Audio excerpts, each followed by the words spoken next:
Hey, my name's Daniel. I'm Brayden, and today Dan's going to be helping me learn how to shoot a free throw. Obviously, I'm not a professional basketball player, so for the gold standard, we're going to be using Steph Curry. Steph Curry is the greatest shooter of all time, and he is our gold standard for free throws. We can see here that Steph Curry displays the preparation phase, as well as a load phase, and then finally, he displays the launch phase. Next, we decided to let Brayden take a few practice shots of his own, without any prior type of intervention.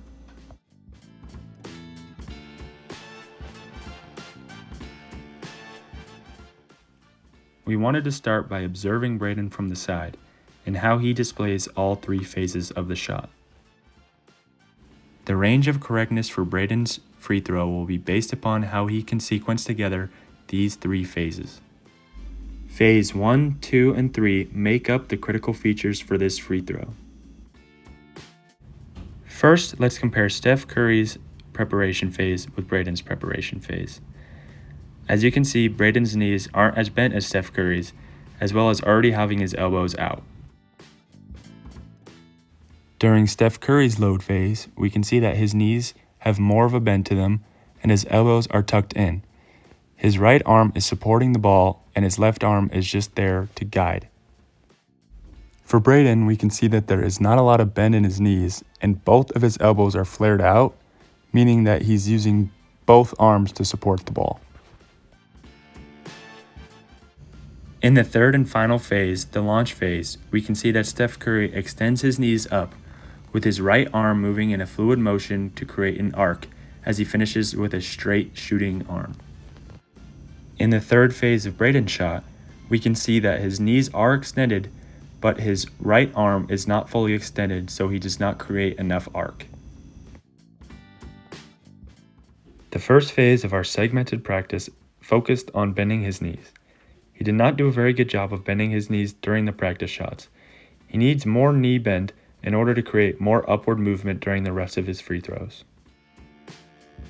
The second segment of our practice was during the load phase. I really wanted to emphasize him keeping his elbow in. In order to practice this, I had him aim at a specific spot on the wall and hit that spot over and over again. As you can see, his elbow was in tight here to create a good shot. In order to practice the launch phase, we had to break it down slow for him. I wanted him to practice shooting the ball up in the air over and over again to get a feel for his arc.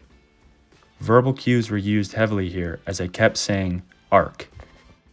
The last thing to do before hole practice was to put all the motions together with no ball, just to practice the movement. After that, Brayden was getting buckets. After just a short intervention, all three phases are significantly better. The preparation phase, he's already bending his knees more, and his elbows are already more tucked in. His load phase is way better here.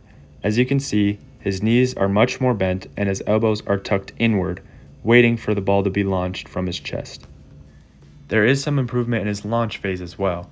As you can see, his knees are now extended up, and his shooting arm creates a much straighter line than before, creating more of an arc.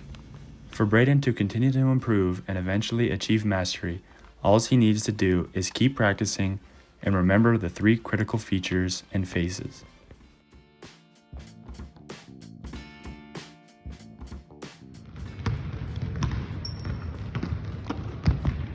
It's a parade inside my city, yeah! It's a parade inside my city, yeah!